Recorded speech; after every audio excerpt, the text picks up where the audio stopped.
আসসালামু আলাইকুম। সংবাদে আপনাদের সবাইকে স্বাগতম জানাচ্ছি আমি নুসরাত। শুরুতেই সংবাদ শিরোনাম। ইন্না লিল্লাহ। মধ্যপ্রাচ্যে চলছে ভয়াবহ তৃতীয় বিশ্বযুদ্ধ। দখলদার ইসরায়েলি বাহিনীকে চরম ধোলাই দিচ্ছে ইরান। ইরানের এক একটি হামলায় মধ্যপ্রাচ্য থেকে মার্কিন সেনারা লেজ গুটিয়ে পালিয়ে যাচ্ছে। ইরানের হামলায় নিহত আরও 2 জন মার্কিন সেনার পরিচয় পাওয়া গেছে। এক এক করে সবাইকে ধোলাই দিতে শুরু করেছে। আর মুসলিম বিশ্বের যেসব দালাল রাষ্ট্রগুলো রয়েছে তাদেরকেও চরম শিক্ষা দেয়া হচ্ছে। বিশেষ করে সংযুক্ত আরব আমিরাত, যেটি হচ্ছে মুসলিম বিশ্বের জন্য একটি বিস্ফোরা ক্ষেত্র। কারণ যখন নিরীহ ফিলিস্তিনিদের উপর দখলদার ইসরায়েলি বাহিনী হামলা করছিল তখন এই মুসলিমদের বিস্ফোরা ক্ষেত্র সংযুক্ত আরব আমিরাত বা দুবাই, তারা সরাসরি মার্কিন যুক্তরাষ্ট্র ও ইহুদিবাদী ইসরায়েলকে সহায়তা করেছিল। এরই চরম শিক্ষা দিতে শুরু করেছে ইরান। ইরানের হামলায় সবথেকে বেশি ক্ষতির মুখে পড়েছে সংযুক্ত আরব আমিরাত। এছাড়াও মার্কিন যুক্তরাষ্ট্রের একটি রাডার ধ্বংস করা হয়েছে, যার বাজার মূল্য 1.1 বিলিয়ন মার্কিন ডলার। এতে চরম বিপাকে পড়েছে মার্কিন যুক্তরাষ্ট্র। আর এই মুহূর্তে আমাদের হাতে এসে পৌঁছেছে যুদ্ধের সর্বশেষ গুরুত্বপূর্ণ সবথেকে তাজা আপডেট সংবাদ আপনাদের জানিয়ে দিব। প্রথমেই জানাবো, ইরানের হামলায় নিহত আরও 2 মার্কিন সৈন্যের পরিচয় মিলল। ইরানের ড্রোন হামলায় কুয়েতে নিহত আরও 2 জন মার্কিন সেনার পরিচয় প্রকাশ করেছে মার্কিন প্রতিরক্ষা দপ্তর পেন্টাগন আজ। কুয়েতের শোয়াইবা বন্দরে চালানো ড্রোন হামলায় নিহত 2 সেনা সদস্য হলেন মেজর জেফ্রি এবং ব্রায়ান 45, রবার্ট মারজান 54। তথ্য সিএনএনের। এরপর জানাবো, 10 দিনের বেশি যুদ্ধ চললে ক্ষেপণাস্ত্র সংকটে পড়বে যুক্তরাষ্ট্র, বলছে পেন্টাগন। ইরানের সঙ্গে চলমান যুদ্ধ যদি আরও 10 দিন স্থায়ী হয় তবে যুক্তরাষ্ট্রের গুরুত্বপূর্ণ ক্ষেপণাস্ত্র মজুদ বিপজ্জনক স্তরে নেমে আসতে পারে বলে মার্কিন প্রতিরক্ষা সদর দপ্তর পেন্টাগন থেকে সতর্কবার্তা দেওয়া হয়েছে।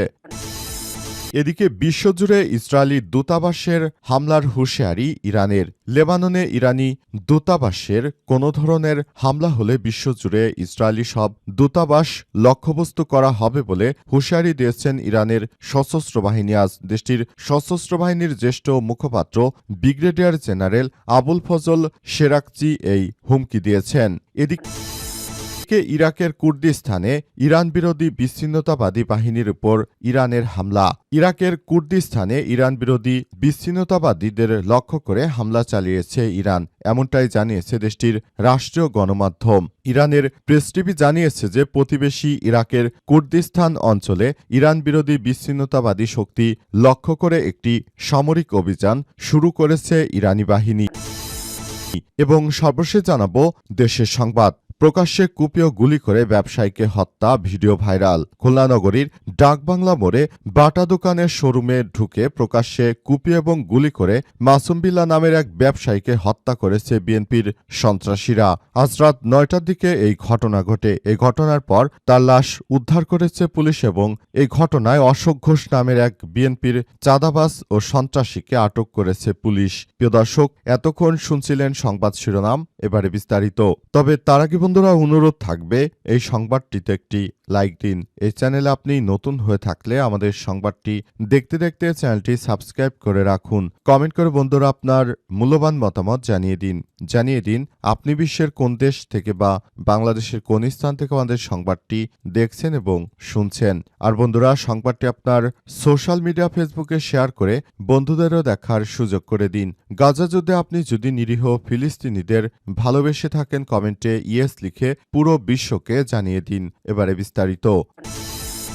ইরানের হামলায় নিহত আরও 2 মার্কিন সৈন্যের পরিচয় মিলল। ইরানের ড্রোন হামলায় কুয়েতে নিহত আরও 2 মার্কিন সেনার পরিচয় প্রকাশ করেছে মার্কিন প্রতিরক্ষা দপ্তর পেন্টাগন। আজ 1 মার্চ কুয়েতের শোয়াইবা বন্দরে ড্রোন হামলায় নিহত ওই 2 সেনা সদস্য হলেন মেজর জেফ্রি এবং ব্রায়ান, রবার্ট মারজান। এই তথ্য জানিয়েছে সিএনএন। ওয়েবেনে যুক্তরাষ্ট্রের আইওয়া অঙ্গরাজ্যে ইন্ডিনালো এলাকার বাসিন্দা এবং চিফ ওয়ারেন্ট অফিসার 3, আর ক্যালিফোর্নিয়া স্যাক্রামেন্টোর বাসিন্দা মারজান। পেন্টাগনের এক সংবাদ বিজ্ঞপ্তিতে বলা হয়েছে যে রবার্ট মারজানের মরদেহ এখনও একজন মেডিকেল পরীক্ষকের মাধ্যমে চূড়ান্তভাবে শনাক্তকরণের অপেক্ষায় রয়েছে। তবে তিনি হামলার সময় ঘটনাস্থলে উপস্থিত ছিলেন এবং ড্রোন হামলায় নিহত হওয়ার বিষয়টি নিশ্চিত বলে ধারণা করা হচ্ছে। এর আগে মঙ্গলবার একই এলাকায় নিহত আরও 4 সেনা সদস্যের পরিচয় প্রকাশ করা হয়েছিল। নিহত 6 জনই আইওয়া থেকে পরিচালিত মার্কিন সেনাবাহিনীর রিজার্ভ ইউনিট 103তম সাস্টেনমেন্ট কমান্ডে কর্মরত ছিলেন। মার্কিন সংবাদ মাধ্যমের খবরে বলা হয়েছে যে হামলায় ক্ষতিগ্রস্ত ভবনের অবস্থা খারাপ থাকায় এবং ব্রায়ান ও মারজানের মরদেহ উদ্ধার করতে বেশি সময় লেগেছে। নিহত 2 সেনা মধ্যপ্রাচ্যের মার্কিন বাহিনীর রসদ সরবরাহ এবং মার্কিনীদের সহায়তার জন্য কাজ করছিল বলে সেখানে পেন্টাগনের পক্ষ থেকে নিশ্চিত করা হয়েছে। 10 দিনের বেশি যুদ্ধ চললে ক্ষেপণাস্ত্র সংকটে পড়বে মার্কিন যুক্তরাষ্ট্র।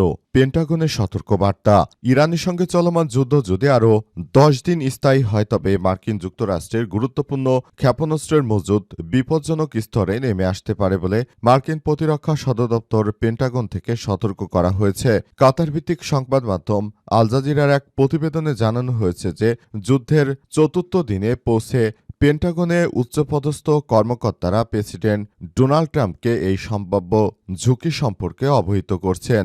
দীর্ঘমেয়াদী সংঘাতের ফলে কেবল সমরাস্ত্রের সংকটই তৈরি হবে না, বরং ফুরিয়ে যাওয়া গোলাবারুদ পুনরায় সংগ্রহ করতে যুক্তরাষ্ট্রকে বিশাল অঙ্কের ব্যয়ভার বহন করতে হবে। যদিও প্রেসিডেন্ট সামাজিক যোগাযোগ মাধ্যম ট্রুথ সোশ্যালে দাবি করেছেন যে যুক্তরাষ্ট্রের অস্ত্র ভাণ্ডার বর্তমানে ইতিহাসে শ্রেষ্ঠ অবস্থানে রয়েছে এবং এই মজুদ দিয়ে চিরকাল যুদ্ধ চালানো যাবে। তবে গোমরটি ফাঁস হয়ে যাওয়ায় বিশেষ করে ইন্টারসেপ্টর বা ক্ষেপণাস্ত্র প্রতিরোধী ব্যবস্থা ব্যাপক আকারে সংকট এর আশঙ্কা করা হচ্ছে। জয়েন্ট চিফ অব স্টাফের চেয়ারম্যান মেজর ড্যান কেইন সতর্ক করে বলেছেন যে ইসরায়েল ও ইউক্রেনকে বিপুল পরিমাণ সামরিক সহায়তা দেওয়ার ফলে একরকম মজুদ সংকটে পড়েছে মার্কিন যুক্তরাষ্ট্র। আর বর্তমানে এই কন্ডিশন এতটাই খারাপ আকার ধারণ করেছে যে সেখান থেকে বলা হচ্ছে এই সংকটের পরিমাণ আসলে খুবই খারাপ অবস্থানে চলে এসেছে। এই সংকট এতটাই বৃদ্ধি পাচ্ছে যে সেখান থেকে একরকম ফিরে আসা অসম্ভব।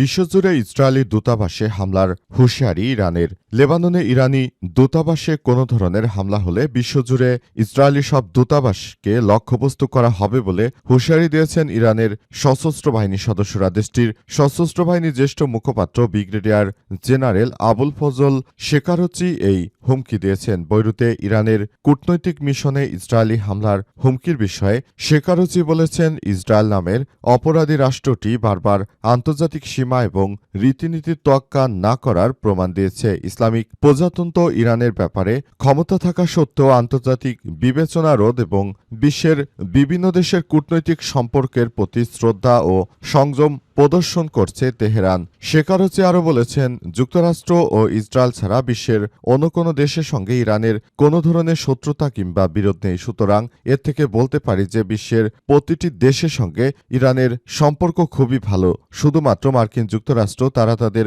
ক্ষমতাকে পাকাপোক্ত করার জন্য ইরানের উপর এই হামলা চালিয়েছে। এই হামলা চালিয়ে তারা মূলত একরকম এমন একটি ভাব শুরু করেছে যে এই হামলায় আসলে ইরানই ভিকটিম, কিন্তু প্রকৃতপক্ষে ইরান নয় বরং মার্কিন যুক্তরাষ্ট্র এবং দখলদার ইসরায়েলই ভিকটিম হতে চলেছে। কারণ হিসেবে দাবি করা হয়েছে যে এই প্রক্রিয়াগুলো চালিয়ে তারা মূলত আবারও বড় ধরনের সংঘাত তৈরি করতে চায় এবং এই সংঘাত আসলে এমনভাবে তৈরি করতে চায় যে যাতে করে এই প্রক্রিয়াগুলো ঠিকমতো না হয় এবং এই প্রক্রিয়ার মধ্য দিয়ে যেন বড় ধরনের সংঘাতের দিকে এগিয়ে না যায় বিশ্ব, সেই প্রক্রিয়াগুলোর কথাই বলা হচ্ছে। তবে এখন পর্যন্ত দখলদার ইসরায়েলের কোনো সেনাই হতাহত হয়নি। তবে এই পর্যন্ত মার্কিন যুক্তরাষ্ট্রের বিপুল সংখ্যক সেনা সদস্য হতাহতের খবর পাওয়া গেছে এবং মধ্যপ্রাচ্য থেকে তাদের উৎপত্তি জায়গাগুলোকে এক ধরনের হুমকির মুখে ফেলা হচ্ছে। ইরাকের কুর্দিস্তানে ইরান বিরোধী বিচ্ছিন্নতাবাদী বাহিনীর ওপর ইরানের হামলা।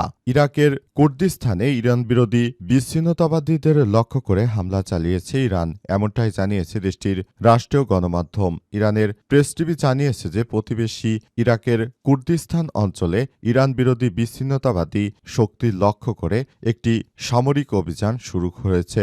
ইরানি বাহিনীর পক্ষ থেকে এক্স বা সাবেক টুইটারে প্রকাশিত ভিডিওতে রাতের আকাশে একাধিক বিস্ফোরণের দৃশ্য চোখে পড়েছে, তবে হামলার নির্দিষ্ট স্থান তাৎক্ষণিকভাবে জানা যায়নি। এর আগে উত্তর ইরাকের সুলাইমানিয়া প্রদেশে একাধিক বিস্ফোরণের খবর পাওয়া যায়। স্থানীয় সূত্রের বরাতে আল জাজিরার খবরে বলা হয়েছে যে সব হামলায় ইরানের সক্রিয় দুটি সশস্ত্র সংগঠন কোমালা এর সদর দপ্তর লক্ষ্য করে হামলা হতে পারে। এই হামলার প্রেক্ষাপটে সাম্প্রতিক দিনগুলোতে ইরানি কুর্দি সশস্ত্র গোষ্ঠীগুলোর সঙ্গে যুক্তরাষ্ট্রের পরামর্শের খবরও সামনে এসেছে। রয়টার্সের একাধিক প্রতিবেদনে বলা হয়েছে যে মার্কিন যুক্তরাষ্ট্র এই কুর্দিদের জানিয়েছে যে তোমাদের জন্য আলাদা একটি রাষ্ট্র দেয়া হবে, তোমরা ইরানের বিরুদ্ধে যুদ্ধ করো। তাই কুর্দিরা এই ধরনের কর্মকাণ্ড পরিচালিত করছে, অর্থাৎ তারা ইরানের যে মিলিশিয়া বিভিন্ন গ্রুপ রয়েছে তাদের উপর এই কুর্দিস্তান থেকে বিভিন্ন সময় হামলা চালানো হয়। তাই এই কুর্দিদের উপর ইরানের ছিল